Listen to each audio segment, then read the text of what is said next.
सियासी, समाजी, कहीं जुल्म सितम या कोई फंक्शन, हर खबर को पहुंचाएगा आप तक लेटेस्ट न्यूज मालेगांव। हमारी जो भी वीडियो आती है उसको शेयर करें और हमारे चैनल को सब्सक्राइब करें। तूने चाहा ही नहीं वरना हालात बदल सकते थे। तेरे आंसू मेरी आंखों से निकल सकते थे। तुम तो लगे रहे सेठों का भला करने में। मजदूरों के हक में कुछ किए होते तो और आगे निकल गए होते। दोस्तों, हमारा शहर मस्जिद और मीनारों का शहर है। हमारा शहर मजदूरों का शहर है। दोस्तों, इसी मालेगांव की सरजमीन पर बड़े बड़े उलमाए कराम ने जन्म लिया। बड़े बड़े शायर पैदा हुए, बड़े बड़े फनकार पैदा हुए। यहाँ कुछ ऐसे भी सियासी लीडरान पैदा हुए जिनका नाम आज हम लोग अदब और एहतराम के साथ लेते हैं। मगर बस कुछ ही लोग थे वो। बाकी जो लीडरान है आज के, वो ऐसे सिर्फ इस्तेमाल करते हैं। वोट ले लेंगे, वादा करेंगे, मगर मजदूरों के लिए कुछ भी नहीं करेंगे। हम लोग अल्ताफ भाई, मैं, साबान तमोली, इरफान भाई और आमिन भाई, हम लोग दिगल जो भी लोग थे, हम लोगों ने तहरीक शुरू की मजदूरों को उनका हक दिलाने के लिए। हम लोग मालेगांव शहर के सभी लीडरान के पास गए, यहाँ तक के जमीयत वालों के पास भी गए। ये वही जमीयत है दोस्तों जिनका गरीब जो मजदूर आदमी है वही उनको चंदा भी देता है और उनके साथ चंदा भी जमा करता है। जमीयत वालों ने भी हमारा साथ नहीं दिया। फिर हम लोग मालेगांव शहर राष्ट्रवादी कांग्रेस पार्टी के सदर सलीम रिजवी साहब के पास गए। उनको बताया हमने, उन्होंने कहा ठीक है, मैं आपकी मदद करने के लिए तैयार है, आपके साथ मैं खड़ा हूँ।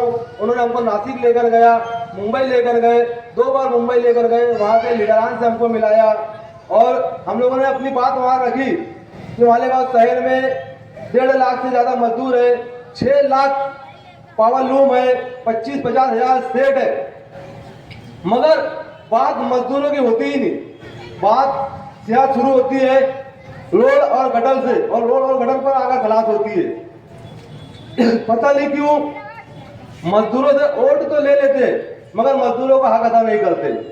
हमारे शहर में एक हजरत है, वो इलेक्शन का टाइम आता है, 5 साल में कुछ करेंगे नहीं, पर इलेक्शन का टाइम आता है तो स्टेट पर आके रोने लग जाएंगे। फिर वही मेरे जैसे लोग वहां खड़े रहते, अपने साथियों को बोलते, अबे यार अब मुफ्ती साहब रो दिए यार, अब कुछ ना कुछ करिए मुफ्ती साहब। अरे करिए सही बात है, तो 5 साल क्या करें मैं वो, ये तो बताओ है। ये मजदूर तुम्हें वोट नहीं देता का है? सबसे ज्यादा तो मजदूरी वोट देता ना। तुम्हारा क्या काम है कि पहले मजदूर ओके, बात दूसरा, तुम तो सेठ लोग के सर्टिफिकेट दिलाने के लिए दिल्ली लेकर जा रहे हो, मंत्रालय लेके जा रहे हो, तो ये मजदूर तुमको वोट नहीं दी देगा है? तो मजदूर के बारे में भी सोचो। और बाकी दूसरे भी लीडर आ रहे हैं, उन लोग की भी बात यही है, वो लोग भी आएंगे। और पहले बात तो मजदूर का मुद्दा कोई छेड़ेगा ही नहीं, कोई लीडर बोलता ही नहीं। पता नहीं क्या बात है मजदूरों से, उनको क्या मतलब वो है पावर लूम मजदूरों से कि यार सेठों से ज्यादा मोहब्बत है। पता नहीं, ये समझ में नहीं आता क्या सेठों से ज्यादा मोहब्बत है कि क्या है। मगर हमारे मजदूर भाई बेचारे भोले वाले हैं, उनकी बातों में आ जाते हैं कि यार नहीं अब कुछ ना कुछ होगा। फिर वो वोट लेते, फिर 5 साल वही बात है। अरे कम से कम जो मजदूर आप लोगों को वोट दे रहा है, आपके लिए लड़ रहा है लोगों से, लीडर घर बैठा है और ये मजदूर लड़ रहा है एक दूसरे से, ये इधर क्लब बनाया उधर क्लब बनाया और लड़ रहा है। लीडर को कोई फर्क नहीं पड़ता, वो घर बैठा है। और कुछ चमचे भी भाई लोग हैं क्या, ये चमचे लोग से होशियार हो, ये सेठ के चमचे, लीडर के चमचे हैं। ये एकदम वो बोलेंगे, चमचे तो ऐसे है, वो बोलेंगे मेरे बाप को गाली दे दे मगर लीडर को चेड़ू गाली मत देना, समझे? तो ऐसे चमचों को बिल्कुल भी सेकने का नहीं।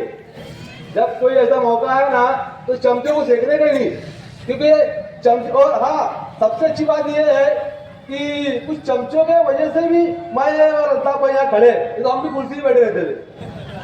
हाँ, मगर वो कुछ चमचों की वजह से भी हम लोग यहाँ खड़े, उन्होंने हमको बोल बोल के स्टेट में खड़े कर दिया, तो हम भी वहाँ कुर्सी बैठे रहते थे तुम्हारे सामने। तो कुछ चमचे उनका भी शुक्रिया अदा मैं करना चाहूंगा, जिनकी वजह से आज अल्ताफ भाई और मैं यहाँ खड़े हैं। जिस हिसाब से आना चाहिए था उस हिसाब से नहीं आ पाए। अभी हम लोगों ने, अल्ताफ भाई, मैं, सामान बाबा, हम लोगों की मेहनत है। आप लोग जाकर देख लो, मालदा में 10% मजदूरी बढ़ गई। और या मैं चैलेंज के साथ बोलूंगा कि मेरे को बताओ कौन लीडर ने बढ़ाया मजदूरी? कोई लीडर ने बढ़वाया मजदूरी बोल के? यही असलम है, यही अल्ताफ है, यही सामान था बोली है, और यही सलीम रिजवी साहब है, जिनके वजह से 10% मजदूरी बढ़ी है। पार्टी राष्ट्रवादी तुम्हारे कंधे पे हाथ रखेंगे। हाँ, 500 तो फिक्स हो ना, हो 500 फिक्स हो, वो उनको मालूम है कि 500 देंगे, 5 साल वहां जागेंगे नहीं हम लोग। फिर भी हमारे भाई लोग हैं, हमारी माँ बहने हैं, ऐसा है वो बेचारे मोम दिल के हैं। हमारे शहर के लोग ऐसा है, फटके बातों में आ जाते हैं। उनको ऐसा लगता कि यार बेचारा ये अब बदल गया, अब हमारे लिए कुछ करेगा। मगर फिर वही 5 साल वही झेलते रहो। फिर हमारे जैसे सोशल वर्कर 5 साल लगे रहते और काम करते रहते किसी का भी। मगर अब लोग भी जाग रहे हैं और लोग भी समझ रहे हैं कि कौन हमको बेवकूफ बना रहा है और कौन हमारा काम कर रहा है। तो मैं हमारे वार्ड नंबर 20 की माँ बहनों से भी मैं कहना चाहूंगा, या मेरे भाई बुजुर्ग दोस्त यार जो भी वार्ड नंबर 20 में रहते हैं, मैं उनसे भी ये कहना चाहूंगा कि यार आप लोग भी जरा सा ये ध्यान रखने का, जो 5 साल रहता है बीच में उसको याद करने का, कि जो सिर्फ बस आगे इलेक्शन के टाइम और 5500 रुपए दे दिया और थोड़ा बहुत हल्का फुल्का काम कर लिया, उसको भी याद रखने का कि 5 साल कौन बीच में रहता और 5 साल कौन नहीं रहता, ये भी याद रखने का। तो मैं यहाँ मेरे मजदूर भाई भी आए हैं और बाकी मेरी माँ बहनें भी सुन रही है और बहुत से लोग सुन रहे हैं बात को। हो सकता है हमारे